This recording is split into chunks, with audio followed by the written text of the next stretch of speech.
कांग्रेस भैया कल मरती हो आज मर जा, कोई दिक्कत नहीं है। ठीक है, सुनो ध्यान से भाई एक बात बताऊं, बीजेपी के पास सिर्फ एक प्रधानमंत्री है और विपक्ष के पास पूरी कैबिनेट है। ये भी बता देता हूं तुम्हें, विपक्ष के पास अच्छा होम मिनिस्टर भी है, मायावती को बना दो। ठीक है, विपक्ष के पास अच्छा एजुकेशन मिनिस्टर है। ठीक है, मनीष सिसोदिया को बना दो। ठीक है भाई, बहुत चेहरे हैं, इधर सिर्फ और सिर्फ प्रधानमंत्री है, एक ही चेहरा है, और विपक्ष के पास इतने चेहरे हैं कि पूरी कैबिनेट ला सकते हैं। वो लोग यकीनन गुलाम थे जो जय श्री राम का नारा चिल्लाकर किसी का कत्ल कर दें, वो 2014 से पहले गुलाम थे। ठीक है, वो यकीनन मोदी सरकार में आजाद हुए, और ऐसे लोग क्रिमिनल कहलाते हैं। क्रिमिनलों के लिए आजादी मिली 2014 में, धर्म के नाम पर जो हत्या करते हैं उनकी आजादी 2014 के बाद नसीब हुई है। ईवीएम शोर मचा रहे हैं, बैलेट पेपर पे तो उस पे बूथ कैप्चरिंग होने लग जाती है, पता लगा गांव के गांव बूथ ही गायब हो गए, तो वो भी गलत था। ये कांग्रेस ईवीएम लेके आई तो अब ईवीएम में झोल आ गया, क्यों वो जीत रहे हैं, जहां ये जीत रहे हैं वहां सही है ईवीएम, वहां सही काम कर रही है, जहां हार गए वो ईवीएम आ गई। मंदिर और मस्जिद बनने से अगर रोजगार मिल जाए तो बनावे, 10 जगह मस्जिद बना दे, 10 जगह मंदिर बना दे, रोजगार हम लोग युवा भटक रहे, रोजगार मिले। अरे विकसित भी तो हो रहा है देश, तो विकसित भी जा रहा है। कहाँ विकसित हो रहा है देश, कहाँ विकसित हो रहा है?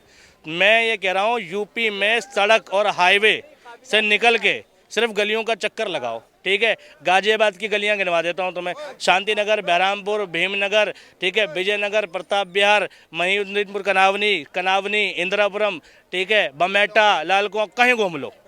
अगर अंदर की सड़कें और नाली 100% बनी हो किसी भी कॉलोनी की, यूपी की बात कर रहा हूँ, दिल्ली में भी गिना दूंगा मैं तुम्हें छोटी छोटी जगह, टी कैंप है, इंदिरा कैंप है, त्रिलोकपुरी है। ठीक है, अंदर जाओगे नालियों का विकास नहीं है, गटरों का विकास नहीं है। ठीक है, बहुत ज़्यादा समस्या है। पानी एक बरसात काफ़ी है देश के विकास को समझने के लिए, एक बार बारिश पड़ जाए सारा विकास ढह ना गिर जाए, अभी पता चल जाएगा कितना डेवलपमेंट हुआ। आप योगी जी की बुराई कर रहे हैं। योगी जी का कहना है ना, उन्होंने कहा है कि इतनी नौकरी लाएंगे कि विदेश से लोग नौकरी लेने आएंगे इंडिया में। इतनी नौकरी लाएंगे, विदेश से लोग लेने आएंगे, विदेश से लोग आ रहे हैं ना, योगी जी को लेने आएंगे और वहाँ का चीफ मिनिस्टर बनाएंगे। ठीक है, और फिर वहाँ के लोगों का प्रोटेस्ट झेलेंगे योगी जी। कौन आएगा विदेश से यहाँ नौकरी लेने? पहले करेंसी तो डॉलर के बराबर कर लो भाई। इंडिया की करेंसी डॉलर में कहाँ जा रही है? पिछड़ रहा है या उभर रहा है रुपया? ये बताओ। जब डॉलर ही के बराबर नहीं पहुँची करेंसी, उल्टा और मोदी जी के राज में रुपया गिर गया, तो जब डॉलर के बराबर पहुँचेगा तभी तो कुछ होगा। तो कैसे आ जाएगा विदेश का कोई आदमी? यहाँ से आदमी विदेश जा रहा है। मोदी है तो मुमकिन है तो बोल रहे हैं। मोदी ने तो कौन 2024 में किसे देखना चाह रहे हैं प्रधानमंत्री के रूप में? मोदी नहीं तो कौन? भाई एक बात बताऊं, बीजेपी के पास सिर्फ एक प्रधानमंत्री है और विपक्ष के पास पूरी कैबिनेट है। ये भी बता देता हूं तुम्हें। ठीक है, विपक्ष के पास पूरी कैबिनेट है, प्रधानमंत्री तो छोड़ो। ठीक है, विपक्ष के पास अच्छा होम मिनिस्टर भी है, मायावती को बना दो। ठीक है, विपक्ष के पास अच्छा एजुकेशन मिनिस्टर है। ठीक है, मनीष सिसोदिया को बना दो। ठीक है भाई, बहुत चेहरे हैं, इधर सिर्फ और सिर्फ प्रधानमंत्री है, एक ही चेहरा है, और विपक्ष के पास इतने चेहरे हैं कि पूरी कैबिनेट ला सकते हैं। इतना चेहरा होने के बावजूद कैसे हार गए 3 राज्यों में? बताया है ना, अंधेर नगरी चौपट राजा। ठीक है, टके शेर भाजी टके शेर खाजा, सुना है तुमने? ठीक है, तो देखो, राजा चौपट है। ठीक है, जनता भी चौपट है, नगरी अंधेर हो ना हो। ठीक है, देश का ये तुमने जो स्थिति चल रही है, ये क्लास 10 में एक चैप्टर आता है, सत्ता की साझेदारी बेल्जियम की समझदारी। उसमें कहानी है श्रीलंका की। जो स्थिति पे आज हमारा देश खड़ा है, इस स्थिति पे कभी श्रीलंका खड़ा था। आज श्रीलंका कहाँ है देख लो। श्रीलंका में 80% लोग डच बोलते थे, 20% लोग सहेली और तमिल बोलते थे, और वहाँ पर एक भाषा यानी भाषा बोलने वालों की संख्या ज़्यादा थी। 80% लोग डच बोलते थे, तो वहाँ की डच भाषा को राष्ट्रीय भाषा घोषित किया गया। वहाँ के राष्ट्र को सारी चीज़ें डच भाषी लोगों को समर्पित कर दी गई, जो आज यहाँ पर हिंदू राष्ट्र बनाने की बात चल रही है, 80% वाली। ठीक है, फिर क्या हुआ उस देश का? उस देश में एक समुदाय दूसरे समुदाय से लड़ पड़ा, जीता तो नहीं, लेकिन देश का बहुत सारा नुकसान हो गया। ठीक है, बेगानापन बढ़ा, ऐसी बहुत सारी बातें हैं। ठीक है, गृह युद्ध की स्थिति आई, बेगानापन बढ़ा, बहुत सारी दिक्कतें हुई। फिर क्या हुआ? वहाँ के तमिल कुछ श्रीलंका के सहारे आ गए, जिसमें से एक तमिल भाषी व्यक्ति भाजपा का बड़ा नेता भी है, तुम्हें मालूम होगा, लाल कृष्ण आडवाणी का नाम सुना होगा। ठीक है, श्रीलंका से आए ना, श्रीलंकाई तमिल थे ना वो। ठीक है, उनको कभी रोहिंग्या नहीं बोला जाता। कभी कांग्रेस पार्टी ने कहा कि तुम्हें सीए के तहत बाहर लेंगे, अंदर लाएंगे, एनआरसी लागू करेंगे, नहीं। लेकिन मुसलमान होते वो तो अब तक विदेश जा चुके होते। ठीक है, तो श्रीलंका की स्थिति को बढ़ लो, वो स्थिति आज इस देश की है, सेम स्थिति है। ठीक है, बहुसंख्यकवाद को बढ़ावा देना किसी भी डेमोक्रेसी और किसी भी अंडर डेवलपिंग कंट्री के लिए ना कभी बेहतर था, ना कभी भविष्य में हो सकता है। मोदी जी जो दावा कर रहे हैं ना 50 सालों तक 100 सालों तक कांग्रेस नहीं आ पाएगी, इतना हम देश को विकसित कर चुके हैं, 70 सालों में गड्ढे में था देश। हाँ, मोदी जी सही कह रहे हैं, कांग्रेस मतलब डेमोक्रेसी। तो 50-100 सालों तक के लिए डेमोक्रेसी की ऐसी की तैसी, ठीक, मोदी जी क्लियर कह रहे हैं, लोग समझ नहीं पा रहे। कांग्रेस का मतलब क्या है? डेमोक्रेसी। हम डेमोक्रेसी का नाश कर रहे हैं और जो तुमसे बने वो उखाड़ लो। वो सीधे सीधे तौर पे देश की जनता को चेतावनी दे रहे हैं और लोग समझ नहीं पा रहे। तो कोई दिक्कत नहीं है इसमें, जब जनता मूर्ख है तो आप इतने सपोर्ट करें, कांग्रेस ने 70 साल में ऐसा क्या कर दिया कि आप इतने प्रभावित हो गए? नहीं, मैं कांग्रेस से प्रभावित नहीं हूँ। कांग्रेस भैया कल मरती हो आज मर जा, कोई दिक्कत नहीं है, ठीक है। सुनो ध्यान से भाई, कांग्रेस से प्रभावित नहीं हूँ मैं, देश में एक माहौल से प्रभावित हूँ कि देश में ऐसा माहौल तो हम डिजर्व नहीं करते जैसा चल रहा है। 14 से पहले क्यों हिंदू मुस्लिम की बात नहीं हो रही थी, क्यों मोब लिंचिंग नहीं हो रही थी, क्यों मंदिर मस्जिद नहीं चल रहा था, क्यों रीलें नहीं आ रही थी, क्यों किसी का वीडियो वायरल नहीं हो रहा था, कोई किसी का गला क्यों नहीं काट रहा था धर्म के नाम पे, क्यों? देखो मैं विरोध कर रहा हूँ, अगर कन्हैया लाल की हत्या हुई है राजस्थान में तो वो भी गलत था, और मोब लिंचिंग हुई अगर तबरेज की तो वो भी गलत था। ये 14 के बाद क्यों आया कि किसी धर्म के व्यक्ति ने दूसरे धर्म के व्यक्ति का गला काट दिया? ठीक है, आइडियोलॉजी तो लाई ना इस चीज़ को। भाई नहीं होते तो ये हत्याएं भी नहीं होती, क्यों नहीं हो रही थी इससे पहले? लोग कहते हैं पहले हो रही थी, दिखाओ कोई 2014 से पहले कोई कन्हैया लाल किसी मुसलमान ने मार दिया हो, दिखाओ 2014 से पहले कोई तबरेज खान किसी भीड़ ने जय श्री राम का नारा लगवा के मार दिया हो। 14 से पहले क्यों नहीं थी ये सारी चीज़ें? तो मैं इस विचारधारा के खिलाफ हूँ, ठीक है, प्रभावित नहीं हूँ कांग्रेस से। ये चीज़ बदलनी चाहिए, ठीक है। विकास, डेवलपमेंट, सारी चीज़ें बात की बात है। जब तक लोग ही नहीं रहेंगे, देश होता है देश के लोग, जब देश के लोग ही नहीं रहेंगे तो काय का देश, काय का डेवलपमेंट, काय की सड़क, काय की शिक्षा। तो भाई लोगों धीरे धीरे जब धर्म की चीज़ें बढ़ेंगी तो एक तरफा चीज़ें होंगी तो गड़बड़ होगा, चाहे फिर वो किसी भी धर्म के मानने वाले हों, ठीक है। ये चीज़ें गलत है। कह तो रहे हैं ना मोदी जी, क्या नाम है, लोग भी यही कह रहे हैं कि गुलाम थे हम 70 सालों से, मोदी जी के आने के बाद 2014 में आज़ाद हुए हैं। यकीनन वो लोग गुलाम थे जो धर्म का समर्थन करते हैं, क्योंकि कांग्रेस ऐसी धार्मिक विचारधारा को आगे बढ़ने नहीं दे सकती जो धर्म के नाम पर किसी का गला काट दें। वो लोग यकीनन गुलाम थे जो किसी धर्म के नाम पर किसी का कत्ल करने की आज़ादी मांगते हैं। वो लोग यकीनन गुलाम थे जो जय श्री राम का नारा चिल्लाकर किसी का कत्ल कर दें। वो 2014 से पहले गुलाम थे, ठीक है। वो यकीनन मोदी सरकार में आज़ाद हुए हैं और ऐसे लोग क्रिमिनल कहलाते हैं। क्रिमिनलों के लिए आज़ादी मिली 2014 में, धर्म के नाम पर जो हत्या करते हैं उनकी आज़ादी 2014 के बाद नसीब हुई है। जय श्री राम तो एक नारा है, तो उसमें क्या दिक्कत हो रही है लोगों को? भाई सुनो, राम राम ये अभिवादन है, ठीक है। राम राम राम, ठीक है, ये अफसोस है, ठीक है। जय श्री राम, ठीक है, विद्रोह है, ठीक है। ये किसी को डराना है, धमकाना है। हनुमान जी ने राम जी की तरफ से लगाया था रावण के विरुद्ध। क्या इस देश की जनता रावण है? मुसलमान रावण है?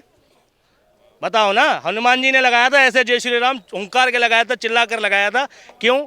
वो अपने दूसरे पक्ष को डराना चाहते थे। 4 युग है ना, ठीक है। कौन कौन से? सतयुग, ठीक, त्रेता, ठीक है, द्वापर और कलयुग। युगों के हिसाब से जो वो है, वो क्या कहते हैं, विलन है, वो बदल रहा है, ठीक। सतयुग में कौन था? हिरण्यकश्यप था, बड़ा था। उसमें त्रेता युग में कौन था? ठीक, रावण, 3 अक्षरों का हो गया। द्वापर में कौन हुआ? तुम्हारा कंस हुआ। और इसमें कौन है कलयुग में? इस कलयुग में कौन है? हर वो व्यक्ति है जो कहता मैं। और इस भारत का सबसे बड़ा मैं पता है कौन है? नरेंद्र मोदी जी देश के प्रधानमंत्री हैं। हाँ जी, युग, हर युग में एक विलन है, ठीक है। और मैं, जिसमें मैं आ गई, ठीक, वो विलन है। और आज की डेट में सबको पता है मैं किस में। इस देश में मैं है मोदी में, इस देश में मैं है तो योगी आदित्यनाथ में, इस देश में मैं बचा है तो वो अमित शाह में बचा है। ये लोग नहीं सुन रहे किसी की, कोर्ट तक की नहीं सुन रहे। कैसे नहीं सुन रहे? दिल्ली सरकार के लिए आदेश हुआ था, किसका अधिकार दिल्ली पर हुआ था ना, अरविंद केजरीवाल के पक्ष में। अगले दिन इन्होंने क्या किया? ऑर्डिनेंस ले आए कि भैया कुछ नहीं, राज्यपाल के हाथ में रहेगा। इसी को मैं बोलते हैं, यही है युग का विलन।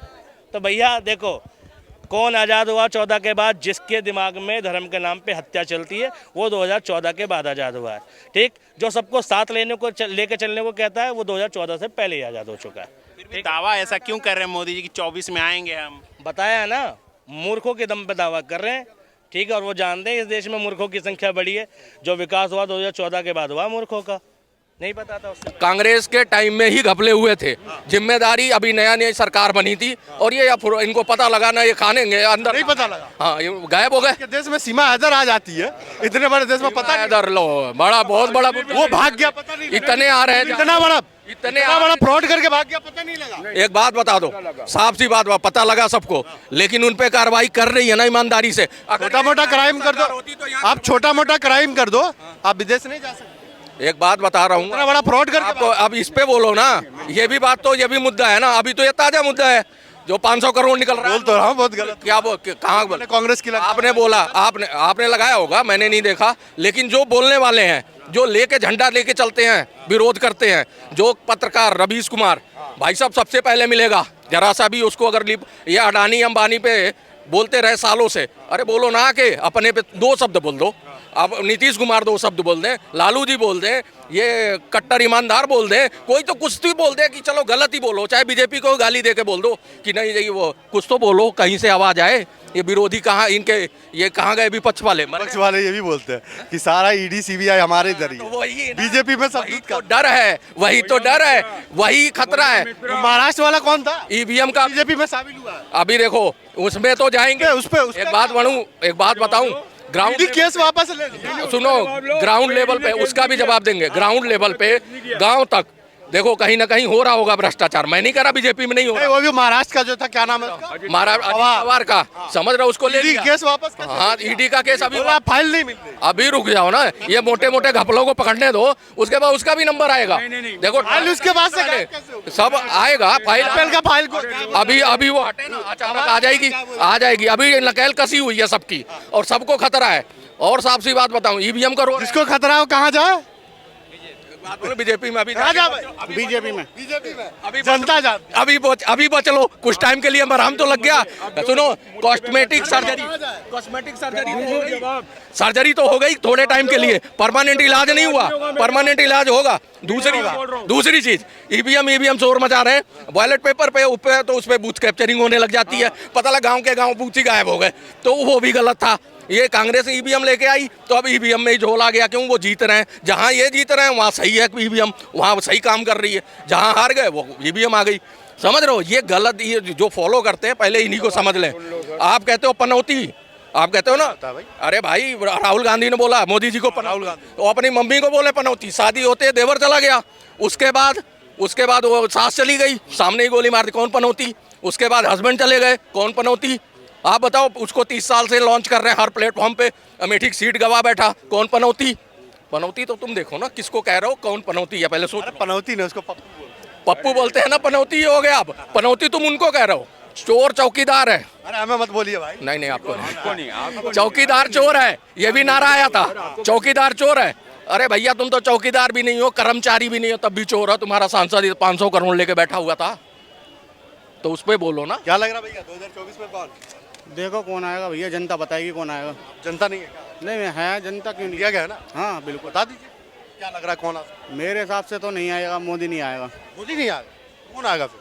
कोई भी आए मोदी नहीं आएगा। कोई तो होगा जो आएगा। वो जो भी आए कोई भी चलेगा, मोदी नहीं। मिस्टर इंडिया से अनिल कपूर निकल गया। हाँ यही समझ लो, यही समझ लो, हाँ यही समझ लो। किम जोन आ रहा है राम मंदिर के, किम जोन को बुलाया है, वो आ रहा है, देख लेना। वो सबसे खतरनाक आदमी, दुनिया का सबसे खतरनाक मानते हैं ना किम जोन को, जिसका किसी को पता आता नहीं, अमेरिका को चटका देता है, वो आ रहा है। समझ रहे हो? तो ये मोदी जी क्या की पावर है, मोदी जी की पावर है। हो अगर हो क्या जाएगा, एक बात बताओ, तुम्हारे यहाँ कोई आता ही नहीं था, किसी को बुलाते थे तुम अपने गणतंत्र दिवस पे, कोई गेस्ट नहीं आता था, तो कीनिया, मालिया और सोमालिया के लोग आते थे। आज अमेरिका के राष्ट्रपति फिर आ रहा है, तो उसको बार बार बुला रहे हैं यहाँ आके। मतलब एक बात और बोलूंगा, ये बंदा है, इसको क्या चाहिए? रोटी कपड़ा और मकान मिल रहा है। आप ले जाओगे मंदिर में, आप ले जाओगे मस्जिद में, गवर्नमेंट तो क्या मिलेगा बताओ? अरे गवर्नमेंट ने ही काहिल बनाया, तुमने 80 करोड़ लोगों को राशन दे रहे हो, यानी गरीबी। आज हिंदू कितना 82 करोड़ है, 82 करोड़ में 60 करोड़ ही मानते हैं मैं। आपको क्या चाहिए? बाकी तो धर्म आपको क्या चाहिए? हमें जो चाहिए, खाना, रोटी कपड़ा मकान, ईमानदारी से तरक्की, या धर्म चाहिए? हमें तरक्की चाहिए, अपने बच्चों का फ्यूचर चाहिए, विकास चाहिए, हमें रोटी नहीं। मंदिर पे बात क्यों, मस्जिद पे बात? मस्जिद पे बात ही नहीं आई।